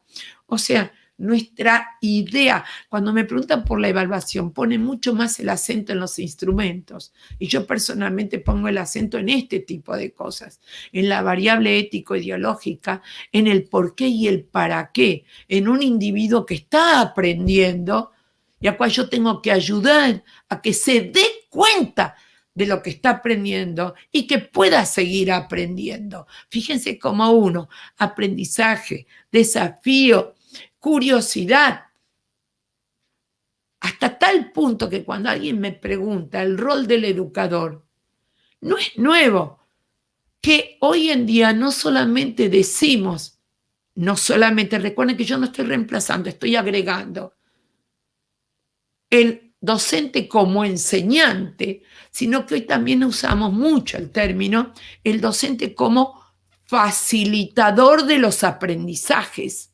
Y entonces, de acuerdo a esta situación de excepcionalidad, de lo no habitual, me tengo que preguntar, ¿cómo hago para facilitar los aprendizajes? Bueno, todos estos modos y muchos que se les ocurren a ustedes están tomando en cuenta, porque además, tomando de vuelta la relación con el mundo que me habían preguntado en un momento dado, fíjense ustedes que la lógica de la escuela, una lógica a veces implícita, es, vos venís a la escuela, aprendés estos contenidos que te van a permitir entender la realidad y actuar sobre la realidad. Perdón, en este momento siempre, pero ahora más que nunca, están en la realidad extraescolar. Entonces lo que yo tengo que hacer es poder establecer una relación entre esa realidad extraescolar con los contenidos o saberes que considero que deben adquirir. Y por el otro lado, y después sigo con todo, no me quiero olvidar de nada, me queda algo más, que viene a ser ese aspecto que no siempre tenemos en cuenta en nuestro quehacer y preocupación docente de todos los días, donde vuelvo a repetir, las 3 preocupaciones más importantes que las siento en la piel todos los días y ahora más que nunca es qué actividades propongo, cómo hago para desarrollar esos contenidos, qué contenidos priorizo, cómo hago para evaluar. Y yo lo que les voy a pedir ahora es, vamos a prestar más atención, siempre le prestamos, pero no tanta quizás como ahora, en algo, y lo voy a decir con todos los términos que conozco y ustedes pueden agregarle los que quieran, metas, objetivos, propósitos, expectativas de logro, capacidades, competencias, habilidades, destrezas, que todas juntas me llevan a una pregunta que siempre existió. ¿Qué tipo de persona quiero ayudar a formar? Esa es la pregunta clave. Siempre lo fue. Pero en este momento, lo que tiene de importante es que, aunque no estén en la escuela conmigo, sigo preguntándome qué tipo de persona quiero ayudar a formar. Especialmente me voy a preguntar, ¿y qué voy a priorizar en esta etapa de excepcionalidad? ¿Qué es lo que, no que lo otro no importa, pero siempre estamos priorizando, siempre? ¿Cuáles son? Yo les voy a contar las que yo priorizo, que tiene un poco que ver con lo que fui diciendo. Yo priorizo 2 grandes bloques. Vuelvo a repetir, priorizo, no dejo nada de lado. Priorizo, por un lado, la formación de un individuo pensante, de un individuo que puede pensar siempre, que tiene capacidad de análisis crítico, que tiene espíritu crítico, que puede razonar, que pueda comparar, que pueda sintetizar, que pueda, todo lo que denominamos estrategias cognitivas. Y ahí vuelvo a poner lo que dije antes, ¿cómo hago en lo concreto para apuntar a eso? Esencialmente desarrollando la curiosidad, o sea, propuestas de actividades que desarrollen la curiosidad. La curiosidad me lleva a indagar, a buscar, a experimentar, pensamiento científico.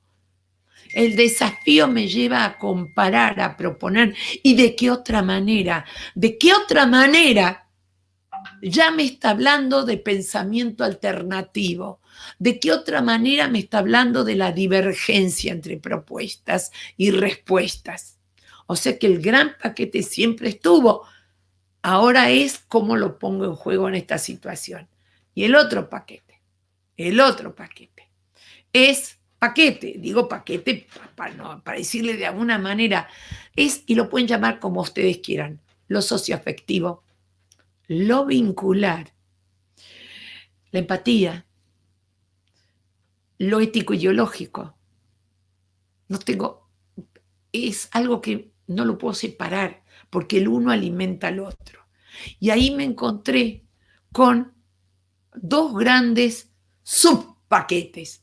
Uno, que lo nombré recién, cooperación y colaboración, que no son sinónimos y pueden buscarlos en el diccionario para ver cuál es la diferencia. Nosotros en la escuela tenemos muy claro hacer propuestas de trabajo en equipo. Pero lo interesante de la idea de cooperación y colaboración es que está trabajando la cooperación y la colaboración en esta situación de excepcionalidad. Está mucho más trabajando con la diversidad, porque ahora se busca la cooperación y la colaboración no solo entre los iguales, que también lo hacemos cuando les pedimos trabajo en equipo entre ellos, pero además me aparece estos otros. Y si los docentes trabajan en cooperación y colaboración de una manera como hasta ahora quizás no lo hacían, porque trabajamos cooperando y colaborando con el de la misma escuela, el mismo área, el mismo nivel o el mismo turno, y ahora podemos empezar a estar en Zoom, en foros, en Meet, en lo que sea, con un montón de gente que quizás no conocíamos y que nos resulta interesante su postura, sus ideas. Quizás nos cambie también el modo de cooperar y colaborar en la escuela a nosotros, educadores, donde los de inicial se den cuenta que pueden trabajar, preguntar e interactuar. Desde el rol docente me refiero, con gente de secundaria y superior, porque tiene mucho para aportarles. Y los de secundaria, etcétera, etcétera, con los de inicial, porque tienen mucho para aportar. Donde esas divisiones que no negamos, pero no son exclusoras, sino que me permiten que el pensamiento del otro me alimente, esto me va a llevar también a ver que se están dando otro tipo de vínculos entre los chicos. Y les voy a contar algo. Otra vez, familia, otra vez historia escolar mía y de ustedes.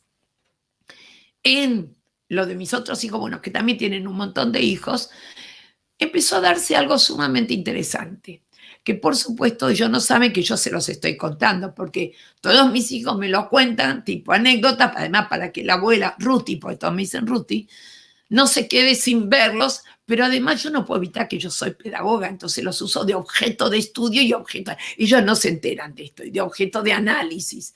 Entonces una de las cosas que sucedieron es que en uno de los grupos familiares tienen 5, 10, 14 y 17. ¿Y qué empezó a pasar? Imagínense, con esa diferencia de edad, en realidad cada uno de los chicos tiene su propio grupo de intereses, su propio grupo de amigos, su propio grupo escolar, y en general se encuentran, por supuesto, si quieren mucho, se adoran, y más que nada se encuentran en situaciones excepcionales. Comida, paseos, cuando pueden hacer paseos, pero ahora empezó a pasar algo interesante, que es que se involucraron más entre ellos, se encontraron más en el sentido de les empezó a interesar más lo que hacía el otro y podían ver que podían aportar. Y entonces fui observando que sin interés, sin meterse nadie ahí adentro, el más chiquitito estaba más metido en las tareas que hacían los más grandes y aportaba desde lo suyo. Cosa que si no sería, no te metas conmigo o con mis cosas o con mi tarea. Entonces el otro día estaban, hoy es 25 de mayo, estamos en plena semana de mayo, entonces creo que a uno de ellos, creo que el más chiquito, no estoy segura, le dieron como actividad o propuesta de actividad que haga con lo que tenga en casa escarapelas. Sí, escarapelas celeste y blancas. Y entonces, ¿qué sucedió? La actividad como tal atrajo a todos los hermanos y todos se pusieron a buscar y armaron escarapelas con lo que sea y se veían las diferencias entre las habilidades de uno y de otro.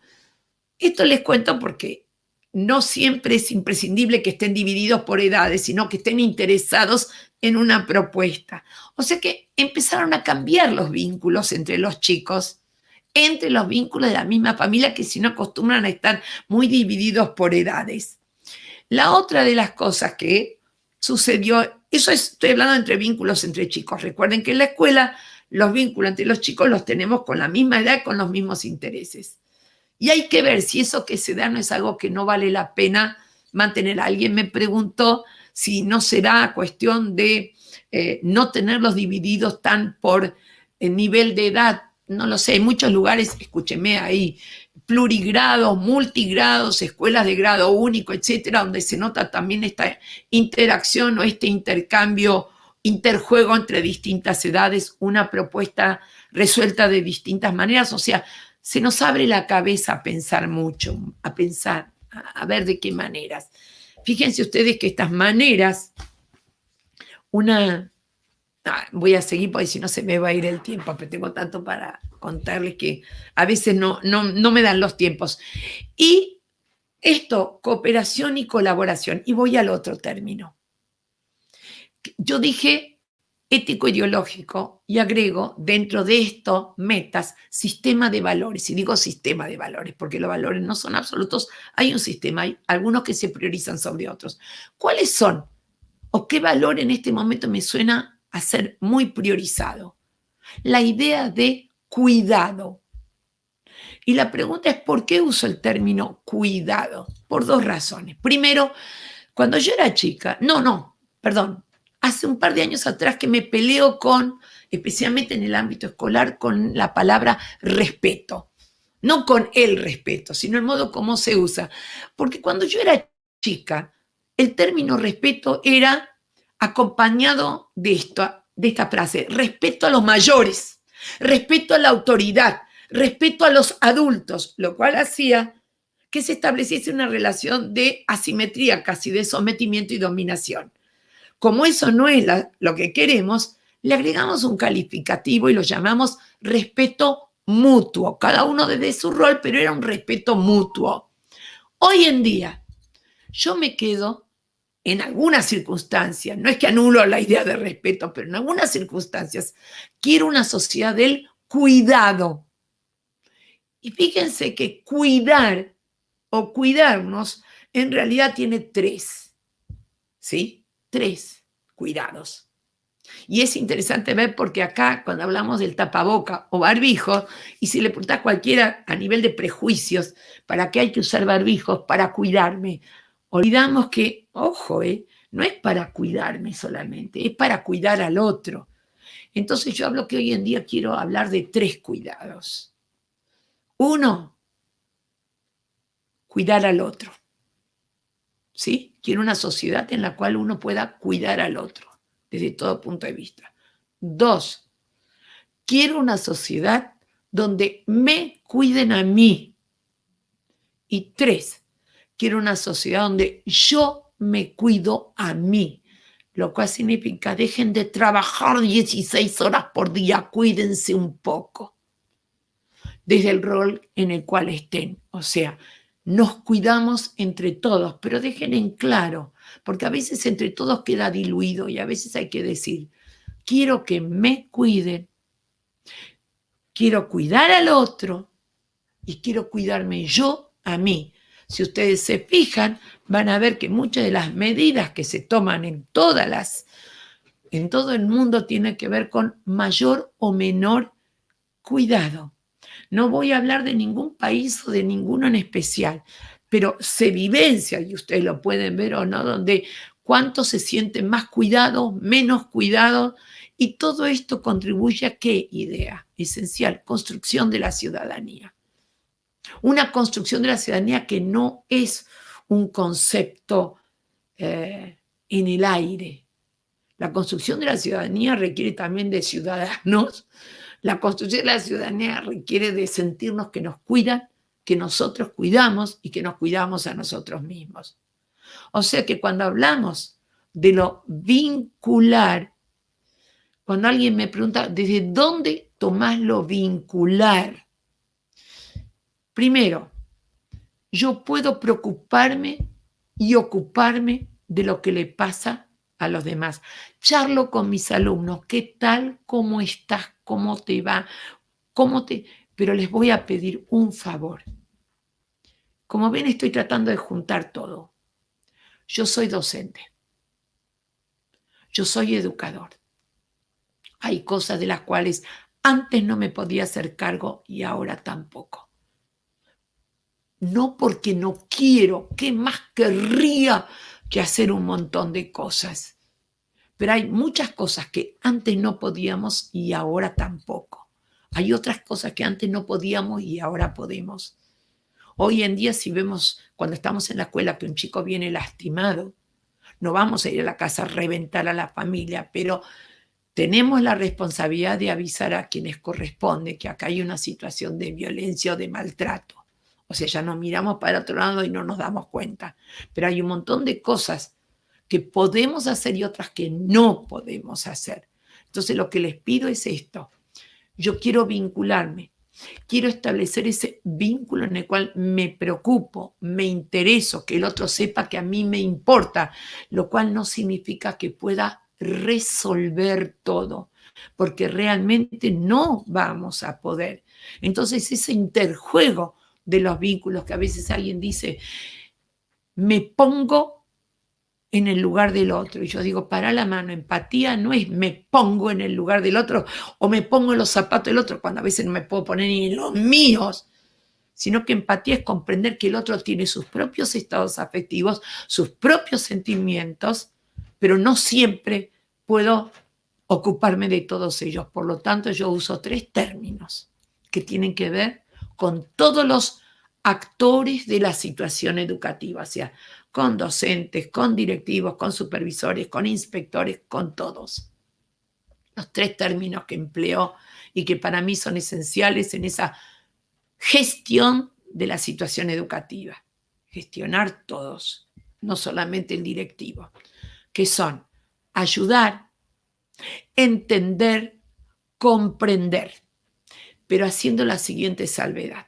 Fíjense cómo esto va con cooperación, con colaboración y con cuidar. Ayudar a entender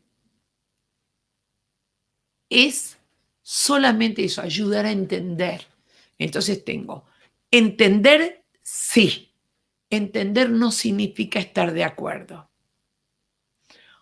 Comprender, sí. Comprender no significa estar de acuerdo. Escuchar, sí, no significa estar de acuerdo. Nosotros necesitamos, si somos docentes, un directivo que nos escuche, que nos entienda y que nos comprenda, pero no necesariamente tiene que estar de acuerdo con todo. ¿Por qué digo esto? ¿Y por qué insisto en esto? Porque a veces uno ha salido después de hablar con un directivo en la escuela y dice, ¡me entendió! Sí, te entendió.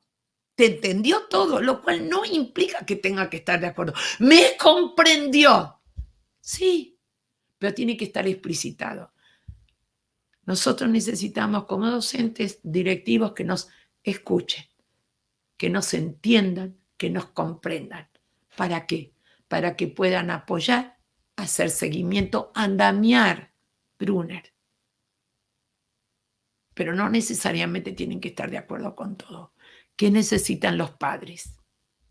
Los padres necesitan que entendamos, que comprendamos, que escuchemos.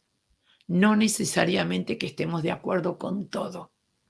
Estas son las ideas que tienen que ver cuando alguien me habla de los vínculos. Se dan con el escuchar, entender y comprender, que no necesariamente significa lo mismo. Por eso digo, no puedo llegar a sentir todos los sentimientos del otro.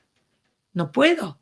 En algunos casos traten de pensar en situaciones más concretas. ¿Cómo van a poder entender todo lo que siente el otro? Pero se necesita ser escuchado, entendido y comprendido. Por eso digo, empatía sí, pero cuando la entienden desde este lugar. Entonces, la cuestión es esta. Ya estoy, me quedan unos minutos todavía. La otra de las palabras que me importa tener en cuenta en esta relación es, especialmente hablando de la relación con la conducción de la institución, que son la palabra apoyo, seguridad y confianza. Y le agrego autonomía. Apoyo, seguridad, confianza, cuidado, autonomía. Los docentes necesitan sentirse apoyados, acompañados, sentirse seguros y además, y por favor me lo dejé para lo último porque sabía que algunos se me van a enojar, que es lo siguiente. Se necesita registrar y reconocer que somos educadores, somos profesionales, que tenemos capacidad para tomar decisiones, que tenemos lo que se llama autonomía responsable, porque nosotros, acá se usó bastante el término escuela situada, y yo a veces la siento como escuela sitiada. O sea, pueden venir muchas normas, pueden venir muchos cuadernillos, pueden venir muchas normativas en este momento. Yo soy un profesional de la educación. Tengo capacidad de autonomía y capacidad de decidir, porque quien está a cargo de ese grupo y lo conoce soy yo. Hay líneas generales, pero y acá uso otro, no juego de palabras. Yo establezco una diferencia entre lo que es un imperativo y lo que es una prescripción. Por ejemplo, estando en la escuela, que ningún chico sale de la escuela si no lo viene a buscar alguien autorizado o no tiene una firma autorizada, no se discute. Eso es un imperativo, no hay Lola, hay que hacerlo así. Y luego tenemos lo que son las prescripciones. Un lineamiento curricular, un diseño curricular no es un imperativo, es una prescripción, hasta tal punto que yo tengo capacidad y necesito que se me lo reconozca y lo voy a discutir con quien sea, que es el que conoce el grupo. Necesito que me tengan confianza, que yo no enseño lo menos posible. En algunos casos enseño lo que puedo de acuerdo a las circunstancias que yo sé que el otro va a poder aprender, porque soy un profesional de la educación. ¿Que tengo excepciones? Sí, ya sé, lo tenemos en todas partes. Pero esencialmente es entender que eso que me llega a veces como un mandato, otra vez, ese mandato tiene que tener en cuenta lo que dadas las circunstancias puedo, pero yo tengo que justificar. Entonces, una institución, que además de ser institución es una organización y por lo tanto tiene roles definidos, tiene normas y tiene escritos definidos, en esta situación de excepción vamos a tener que ver cómo lo hacemos. O sea, ¿qué quiero decir? Tenemos que planificar, pero por supuesto que sí. Claro que tengo que planificar porque tengo que establecer una posibilidad, una hipótesis, pensar en cómo organizarlo. ¿Que eso garantiza algo? No, pero nunca lo garantizó. ¿Tiene que tener un formato definido? Probablemente sí, para que nos podamos entender. Pero si me está tomando en este momento demasiado tiempo, yo prefiero que pongan más tiempo en interactuar con colegas y en pensar qué propuestas interesantes y que despierten curiosidad pueden hacer. Del mismo modo, cuando me hablan y me dicen, pero tengo que hacer un informe. Y ahí necesito volver a decirles, estamos en una institución educativa en la cual no estamos en un edificio, no estamos en la escuela, pero hacemos escuela. Entonces, cuando alguien me pregunta, pero el informe, digo, mira, si vos en este momento, que terminamos dentro de un ratito ya, pero mientras tanto le mandás un WhatsApp a alguien para contarle de alguna manera, ese contarle, si yo lo pongo en verbo es, le informo, le estoy informando. Mi pedido es informarle, sí, pero si quieren contarlo o narrarlo, porque la palabra informe también tiene la palabra formato. Yo quiero que todo lo que está pasando ahora no se pierda. O sea, que hagamos una narrativa, que lo contemos, que quizás no tenga el formato habitual, pero las experiencias, y experiencia no es solamente éxito, sino lo que me salió bien y lo que me salió mal, no se puede perder, porque de ahí es de donde después vamos a seguir pensando qué mantener y qué no mantener, y qué cosas que hicimos ahora no son verdaderamente cambios, sino temblores que se van a desaparecer en algún momento. Entonces, esto era alguna de las cosas que me interesaba dejar en nuestra relación con lo macro educativo, establecer una diferencia entre forma y contenido. O sea, lo que más me importa es no dejemos de relatar, de registrar lo que está pasando. Quizás no tenga el formato. Creo que lo que necesito es que vayan juntando todo esto que fui diciendo. Alejandra, dime, mi amor. Bueno, hola, Ruth, no soy Alejandra, soy Sandra García. Hoy no me había presentado. Perdón, que abajo dice Alejandra. Yo dije. ¿Por qué la compu de Alejandra? No, por favor. Termina con Andra. Es Andra. No, Ruth, quería antes de que hicieras el cierre, primero agradecer a todos los compañeros que te están escuchando. Estamos muy contentos con todo lo que estás hablando y nos han movilizado y a la vez nos sentimos como regocijados porque muchas de las cosas de las que dijiste, nosotros ya estamos trabajando al respecto. Creo que lo más importante es resaltar lo que hablaste de autonomía, esa autonomía tan importante en esta etapa de emergencia sanitaria, donde cada institución va a poder elaborar su plan de intervención y para romper con ese situado del sitiado que tú hablabas, creo que es situado realmente en el departamento de Colonia porque nosotros vamos a aceptar el conocimiento que tiene cada colectivo docente de su comunidad educativa y va a elaborar el plan de intervención atendiendo a las necesidades de sus alumnos, con el foco en sus alumnos, pero cuidando el colectivo docente y cuidando a la comunidad educativa. Así que también estamos de acuerdo con me cuido, te cuido, nos cuidamos, está dentro de ese plan que van a elaborar. Además, creo que contamos con un plantel docente de alto profesionalismo y eso es destacable.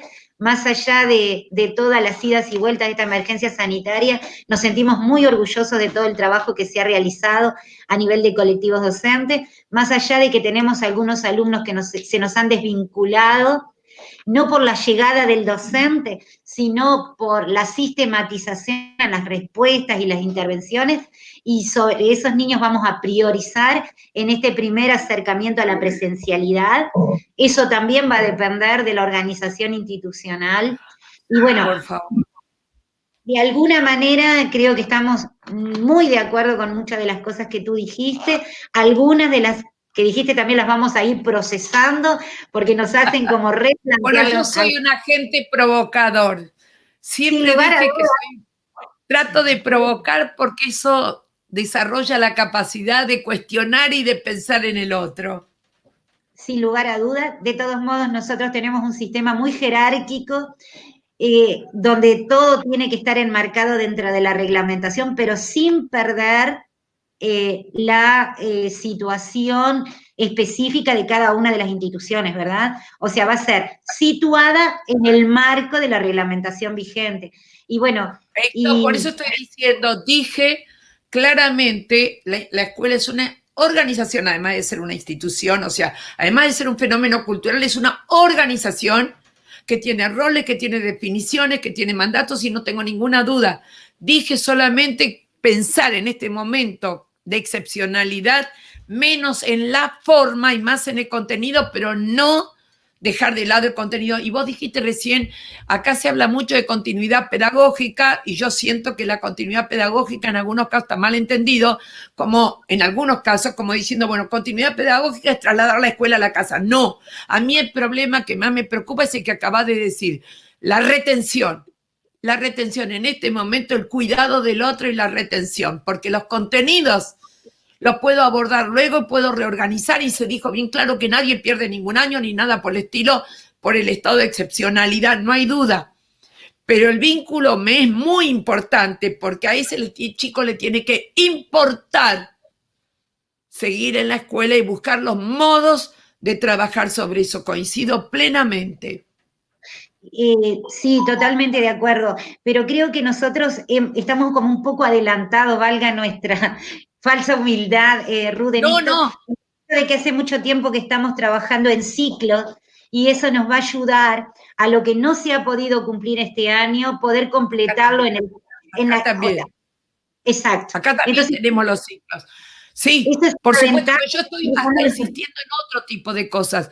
Yo lo que estoy insistiendo un poquitito es, ¿por qué no podemos trabajar mucho más con las edades mezcladas? Yo te digo que, contestándote, diciendo esto, tenemos ejemplos en las escuelas rurales, por los plurigrados o los multigrados o escuela de grado único, y el modo de trabajar no es a pesar de. Un autor llamado Boaventura de Sousa Santos, que vale la pena leerlo, y que dijo en un momento dado, hablando de todo lo que tiene que ver con América Latina, dijo que nosotros tendríamos que, y él lo denomina a veces, achicar el futuro y agrandar el presente. En muchos de nuestra América Latina hay cosas que hacemos porque no las podemos hacer como se hacen en otro lado. Entonces tenemos un plurigrado porque no podemos tener los grados diferenciados. Y lo que se plantea Boaventura de Sousa Santos es agrandar el presente. Este es nuestro modo de trabajar. ¿Por qué no le sacamos el jugo? El multigrado no tiene por qué ser algo negativo hasta tanto podamos tener los muchos grados.